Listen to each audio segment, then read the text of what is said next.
누가복음 9장 1절에서 17절입니다. 신약성경은 105면에 있습니다. 오늘 본문 누가복음 9장 1절에서 17절입니다. 제가 가지고 있는 신약성경 105면에 있습니다. 누가복음 9장 1절에서 17절입니다. 제가 먼저 읽겠습니다. 예수께서 12제자를 불러 모으사 모든 귀신을 제어하며 병을 고치는 능력과 권위를 주시고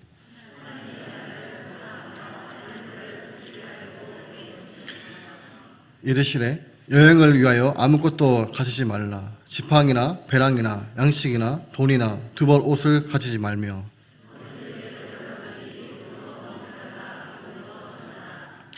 누구든지 너희를 영접하지 아니하거든 그 성에서 떠날 때에 너희 발에서 먼지를 털어버려 그들에게 증거를 삼으라 하시니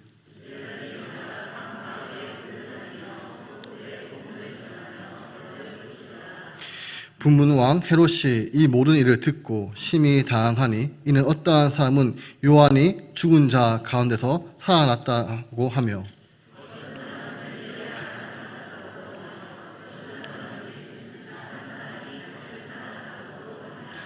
헤롯이 이르되 요한은 내가 목을 베었거늘 이제 이런 일이 들리니 이 사람이 누군가 하며 그를 보고자 하더라.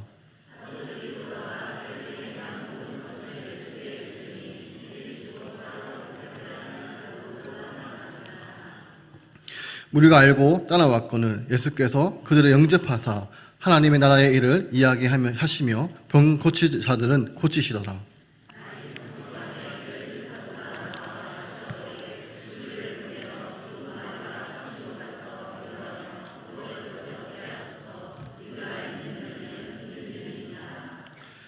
예수께서 이르시되 너희가 먹을 것을 주라 하시니 여짜오되 우리에게 떡 5개와 물고기 2마리밖에 없으니 이 모든 사람을 위하여 먹을 것을 사지 아니하고는 할 수 없사오나이다 하니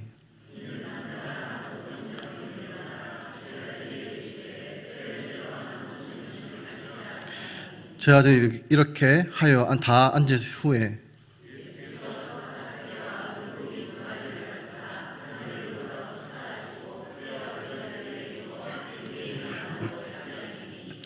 함께 읽겠습니다. 먹고 다 배불렀더라. 그 남은 조각을 12바구니에 거두니라. 아멘. 오늘 말씀은 누가복음 9장으로 시작이 되는데 먼저 살펴보기 전에 누가복음은 크게 4부분으로 나누어집니다. 1장부터 3장까지는 예수님의 탄생 그리고 준비입니다. 그리고 4장부터 9장까지는 예수님이 갈릴리 사역을 하십니다. 그리고 10장부터 19장 중반부까지는 갈릴리에서 예루살렘으로 가는 여정 가운데서 일어났던 사건과 그리고 예수님의 교훈을 기록하고 있습니다. 그리고 19장 후반부부터 이제 마지막 24장까지는 장소가 예루살렘입니다. 예루살렘에서 고난을 받으시고 죽으시고 부활하시고 하늘에 오르시는 사건이 19장 후반부부터 이제 마지막 장 24장까지 기록이 되어 있습니다. 그런데 이 마태, 마가, 누가복음은 우리가 이 공관복음이라고 하는 이 3개의 복음서는 이 순서를 따라서 기록이 되어 있습니다. 그런데 오늘부터 살펴보는 9장은 갈릴리 사역의 마지막 부분입니다. 이 마지막 부분이라는 것은 갈릴리 사역에 있어서 최고의 절정에 해당하는 부분이라는 것입니다. 그래서 우리가 익숙하고 아주 중요한 오병이어의 사건을 다루게 됩니다. 그리고 그 다음으로 베드로의 신앙 고백이 이어지고 또 변화산에서 예수님의 영광스러운 모습으로 바뀌어지시는 사건들을 우리가 앞으로 살펴보게 될 것입니다. 이런 흐름들을 기억하시고 이제 오늘 3가지 사건을 우리가 살펴보게 될 텐데 1절부터 6절까지는 12명의 제자들을 이제 전도 여행을 하시는 이 파송하는 장면이 나옵니다. 그리고 7절부터 9장까지는 이 헤롯 왕을 소개하고 있습니다. 헤롯 왕이 예수님의 소문을 듣고 어떻게 반응했는가라는 것을 먼저 소개하고 있습니다. 그런 후에 10절부터 17절까지 오병이어 사건, 예수님께서 떡 5개와 물고기 2마리로 남자만 5,000명 되는 사람들을 먹이시는 장면입니다. 예수님께서 행하신 이 표적과 기사 중에 가장 대표적이기 때문에 4개의 복음서에 다 기록이 되어 있습니다. 그런데 마태, 마가, 누가 이 3명의 사람은 이 사건을 다 헤롯 왕과 관계돼서 이 사건과 연관시켜서 이 오병이어 사건을 기록하고 있다는 것입니다. 예를 들어서 미술로 보자면 가장 나타내고 싶은 중심적인 그림이 있으면 밖의 배경을 먼저 그립니다. 그래서 그 배경을 기본으로 해서 나타내고 싶은 내용을 표현하는 것처럼 복음서 기자는 예수님의 이 오병이어에 관계되는 사건을 헤롯의 사건을 배경으로 하여금 우리가 알 수 있도록 하고 있다는 것입니다. 이제 1절을 보겠습니다. 예수님께서 12제자를 부르십니다. 첫 번째, 무엇을 하시나? 능력과 권위를 주십니다.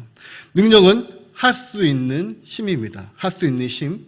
무언가를 할 수 있는 힘입니다. 그리고 권위라는 말은 조금 이해하기가 어렵습니다. 어디에서는 건세로 표현하기로 합니다. 이것은 같은 단어로 헬라어로 엑소시어라고 해서 뜻은 합법적으로 부여된 힘입니다. 합법적으로 부여된 힘. 그러니까 할 수 있는 자격입니다. 능력은 할 수 있는 힘이라면 건세는 할 수 있는 자격을 말하고 있습니다.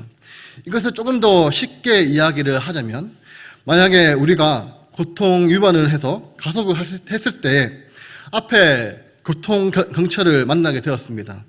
그때 교통경찰이 창문을 열고 손을 들어서 손짓을 할 때 그 손짓을 따라 멈추게 됩니다. 여러분, 왜 멈춥니까? 지금 차가 막 오고 있는데 그 차를 멈출 수 있는 물리적인 힘이 경찰에게 있기 때문이 아니라 경찰에게 부여된 힘 때문에 우리는 그 지시를 따르는 것입니다. 이것이 바로 건세라는 것입니다. 예수님께서 이제 12제자들에게 능력과 권위를 주셨는데, 첫째, 모든 귀신을 제어하고 그리고 병을 고치는 능력과 권위를 주셨다라는 것입니다. 여러분, 이 두 가지 표현은 8장의 사건을 우리에게 생각나게 합니다. 8장에 예수님께서 누구를 고치셨습니까?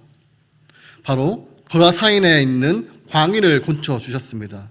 군대 귀신으로부터 그 사람을 건져 주셨습니다. 그러므로 이제 모든 귀신을 제어할 수 있는 능력과 권위가 우리 예수님이 가지고 계시는데 그것을 지금 제자들에게 주셨다는 것입니다. 그리고 또 하나는 예수님께서는 야이로의 죽은 딸을 살리셨습니다. 그리고 혈혈증으로 12년 동안 고통당하는 여인을 치료해 주셨습니다. 이것을 지금 제자들에게 주셨다는 것입니다. 예수님께서 제자들을 부르셨을 때 첫 번째로 능력과 권위로 무장시켜 주셨습니다. 그리고 2절을 보시면 예수님은 그들을 보내시는데 무엇을 하라고 하냐면 두 가지입니다. 하나는 하나님의 나라를 전파하고 그리고 병든 자를 고치게 하려고 예수님은 내보내셨습니다. 즉 파송하셨다는 것입니다. 하나님 나라를 전파했고 이 하나님의 나라는 우리가 죽어서 가는 하나님 나라뿐만 아니라 예수님께서 이 땅에 오셔서 하나님의 통치와 다스리심이 이것이 하나님의 나라입니다.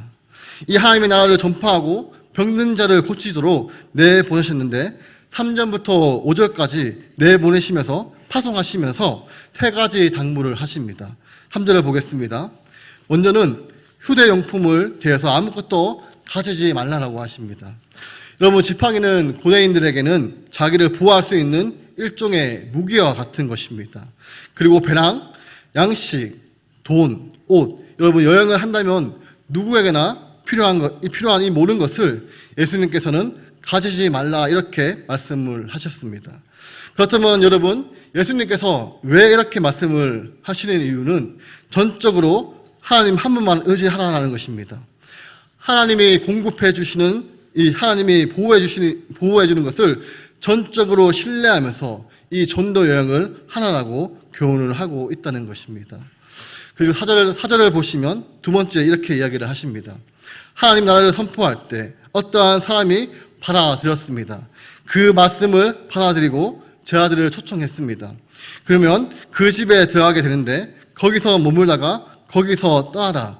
이것은 마태, 마가는 이 부분을 좀 더 이야기를 합니다.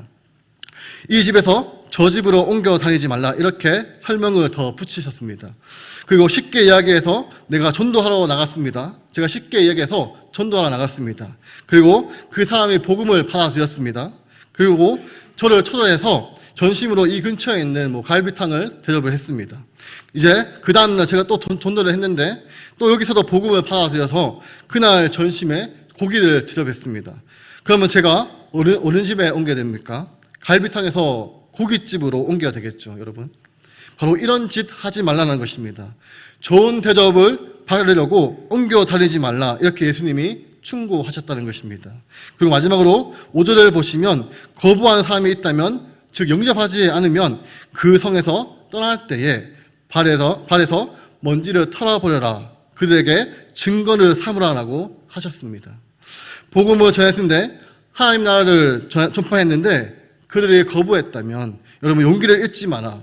대신 당당하게 발에서 먼지를 털어버려라. 그런데 이것은 유대인들이 언제 했던 행동이냐? 이방 지역을 지나가다가 다시 이스라엘 땅으로 올 때 그들이 했던 행동입니다. 발에서 먼지를 털어버리는 것은 첫 번째는 상관이 없다는 것입니다. 내가 밟았던 그 이방의 땅은 하나님의 땅과는 상관이 없는 지역이라는 것입니다. 두 번째는 하나님의 나라와 백성이 아니기 때문에 심판의 대상이 된다는 것을 나타나는 행동이 발에서 먼지를 털어버리는 것입니다. 그래서 예수님께서는 저희들이 이제 주님께서 주시는 능력과 권위를 가지고 하나님 나라를 전파해야 하고 병든 자를 고치기 위해서 보냄을 받은 제자들에게 이 세 가지를 당부를 주셨습니다. 그 6절의 말씀을 보시면 제자들은 나가서 각 마을을 두루 다니게 되는데 뒤에 나오는 이 두 가지는 이 부사입니다. 제자들이 예수님의 말씀을 듣고 순종했습니다. 이제 각 마을을 두루 다니는데 곳곳에 복음을 전하면서 또 하나는 병을 고치면서 두루 각 마을을 다니게 되었습니다. 여러분 이 제자들의 모습, 예수님께 보내심을 받은 제자의 모습은 우리가 회복되어야 될 우리들의 모습이 되어야 합니다.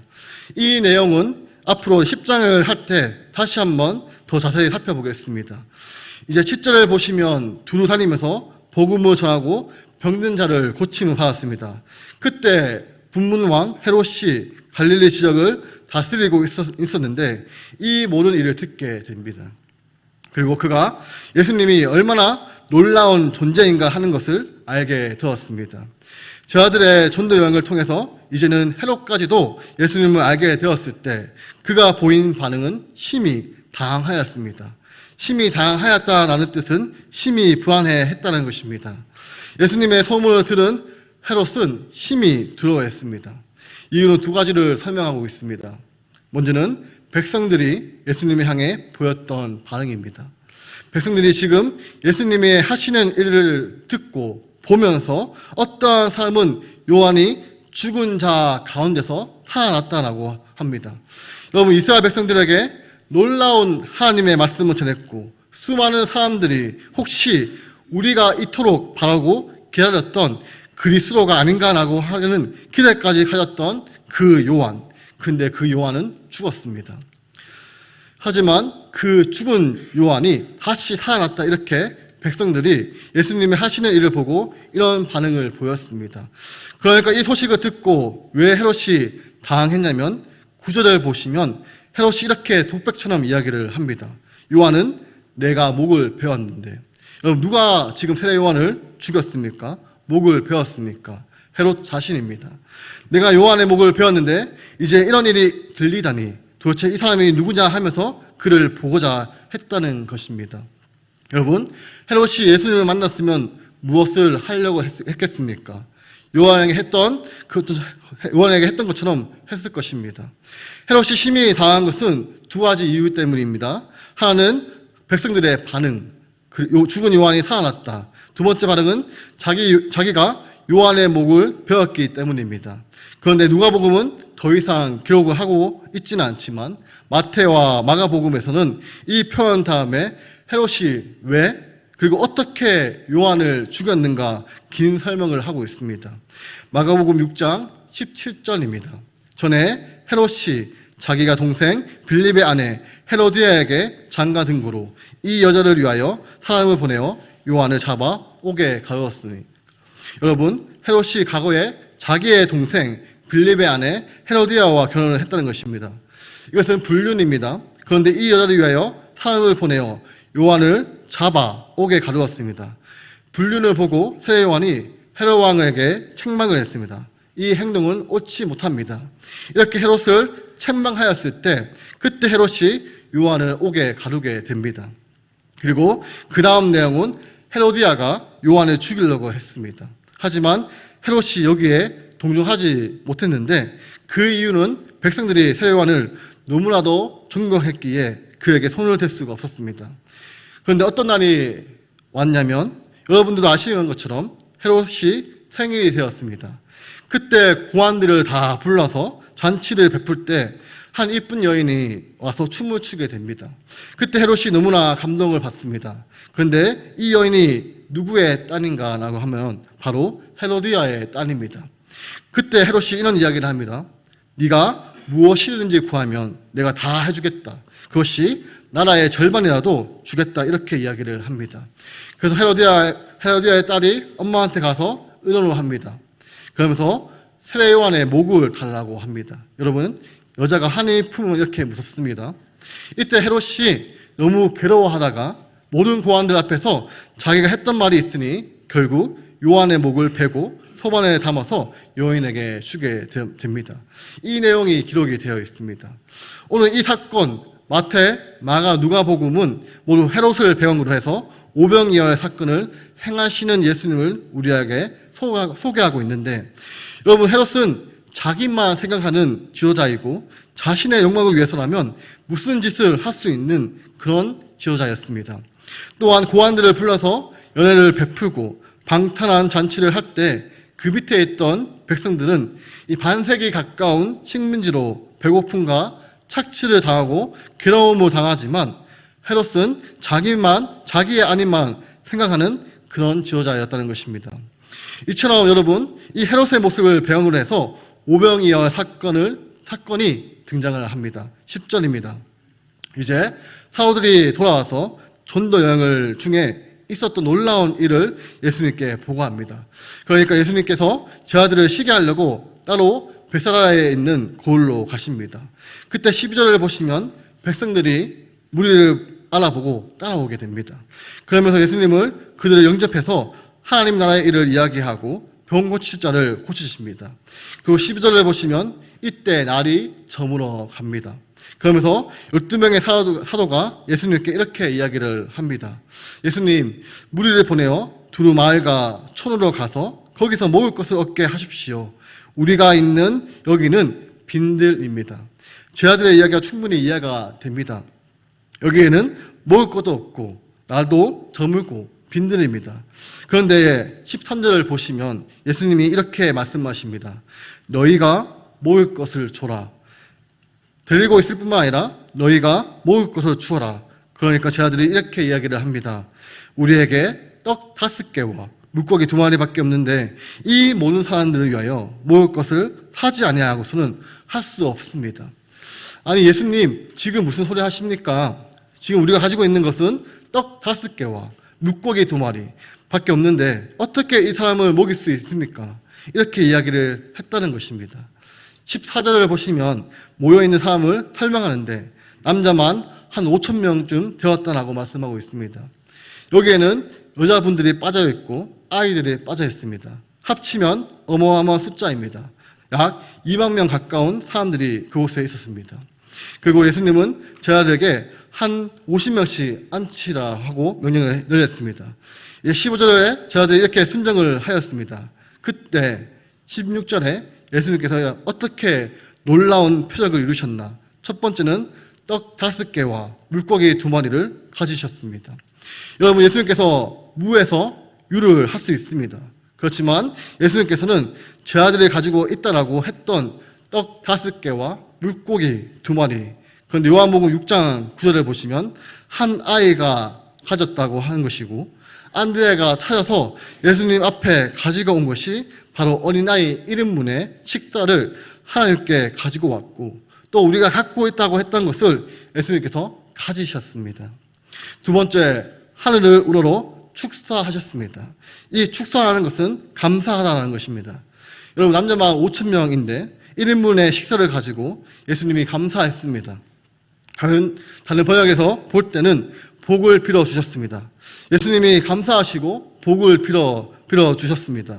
그리고 마지막 세 번째, 떼어서 잘 보시면 저희에게 주어 무리에게 나누어 주게 하셨습니다. 여러분, 예수님이 직접 무리에게 주셨습니까? 아니면 제 아들에게 주어서 제 아들이 무리들에게 나누어 주었습니까?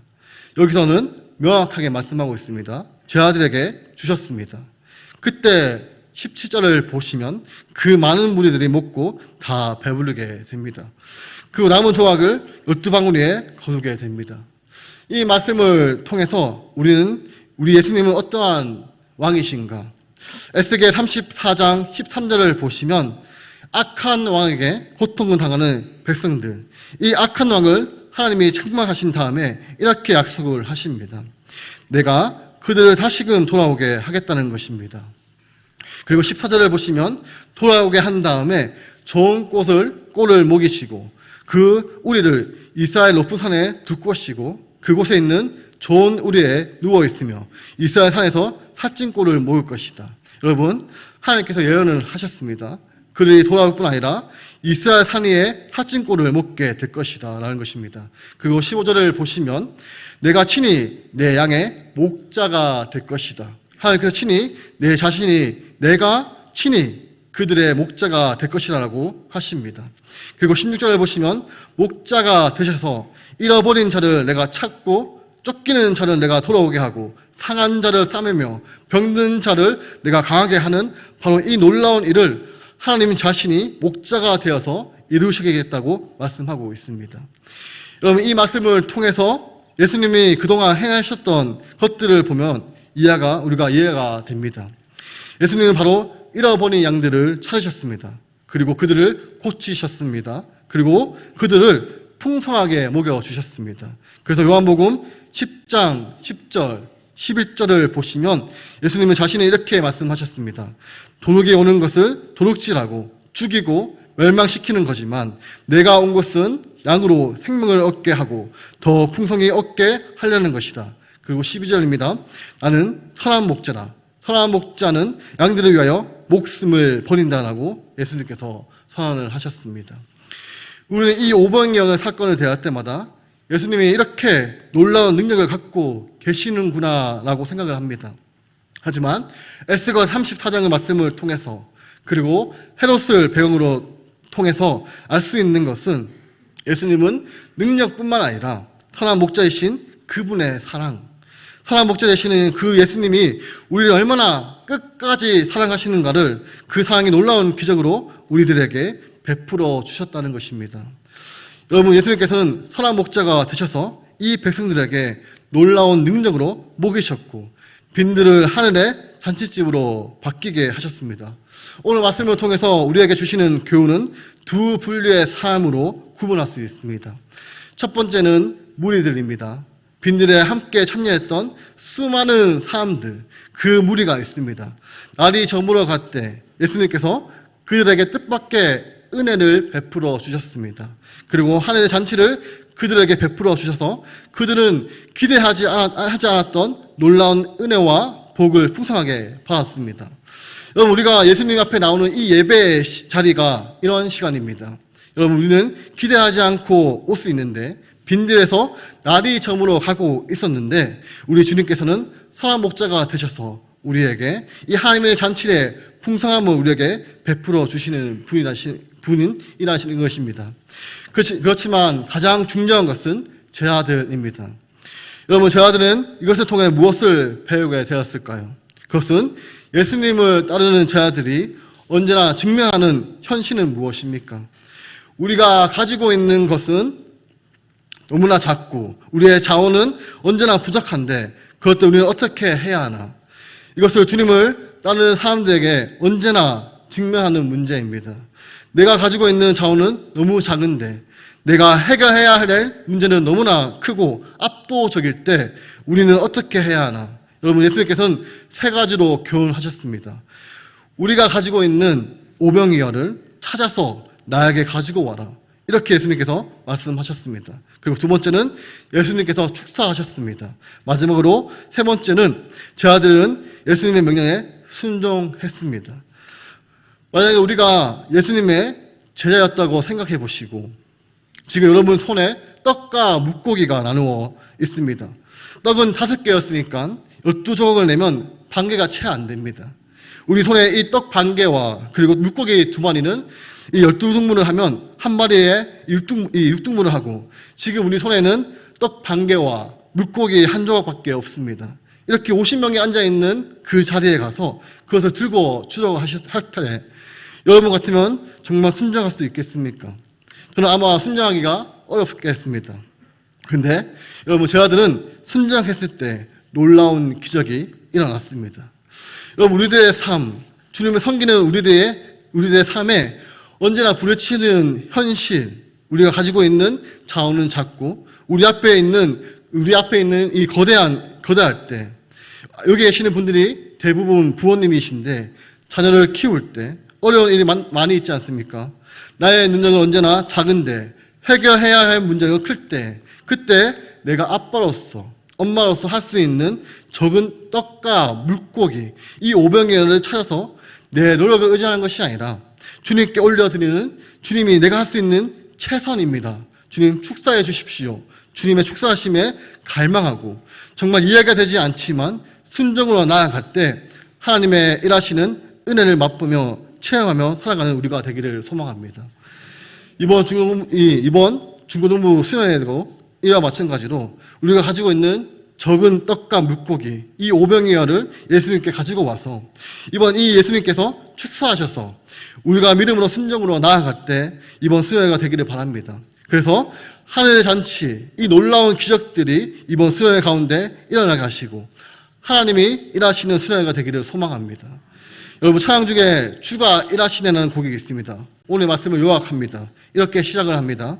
날이 저물어 갈 때 빈들에 걸을 때 그때가 하나님의 때 내 힘으로 안 될 때 빈손으로 걸을 때 내가 고백해 여호와 이래.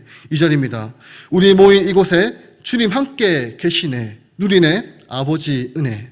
적은 떡과 물고기 내 모든 것을 드릴 때 모두 고백해 여호와 이네. 주가 일하시네 주가 일하시네. 주께 아끼지 않는 자에게 주가 일하시네. 신뢰하면 걷는 자에게. 아멘. 여러분, 우리들의 삶에는 항상 현실의 문제가 언제나 기다리고 있습니다. 우리 모두가 이런 문제 앞에 있을 때에 압도되지 마시고 주님이 우리와 함께 하고 계십니다. 우리가 가지고 있는 이 오병이어 적은 떡과 물고기를 주님 앞에 나와서 주님께 축사하심을 받고 순종하여서 여러분의 삶에 하나님의 기적이 펼쳐지기를 하나님의 일하심으로 말미암아 하늘의 잔치가 하늘의 놀라운 기적과 표적을 경험하는 저와 우리 구미동부교회 성도 여러분들이 되기를 소망합니다. 기도하겠습니다. 하나님 아버지, 우리가 살아가면서 날이 저물어 갈 때 빈들에 있고 내가 할 수 있는 일이 내 힘으로 되지 않을 때 빈손으로 걸을 때가 있습니다. 그때가 하나님의 때인 줄 믿습니다. 우리 모두가 주님의 앞에 적은 떡과 물고기 이 오병이어를 드리고 주님의 축사하시고 우리가 순종할 때 하나님께서 우리 성도들의 삶 가운데 역사하여 주옵소서. 하나님의 기적이 하늘의 잔치가 펼쳐지는 기하가 복된 삶이 되게 하여 주옵소서. 이제 금요일 또 토요일 중고등부 수련회가 있습니다. 오늘 말씀으로 내가 할 수 있는 이 오병이어를 드립니다. 주님, 수련을 위해서 축사하여 주옵소서. 그래서 하나님께서 일하시게 하시옵고 오늘 주시는 말씀으로 받아 순장하오니 주님, 이 수련 기간 동안 하늘의 잔치와 같은 놀라운 기적과 표적이 이 수련의 기간 동안 일어나게 하여 주옵소서. 예수님의 이름으로 기도드립니다. 아멘. 이제는 주 예수 그리스도의 은혜와 하나님의 사랑하심과 성령님의 교통하심이 우리의 오병이어를 드리고 주님의 축사하심을 받고 순종하여서 하나님의 기적이 펼쳐지는 우리 구미동부교회 성도 위에 영원토록 함께 있을지어다. 아멘.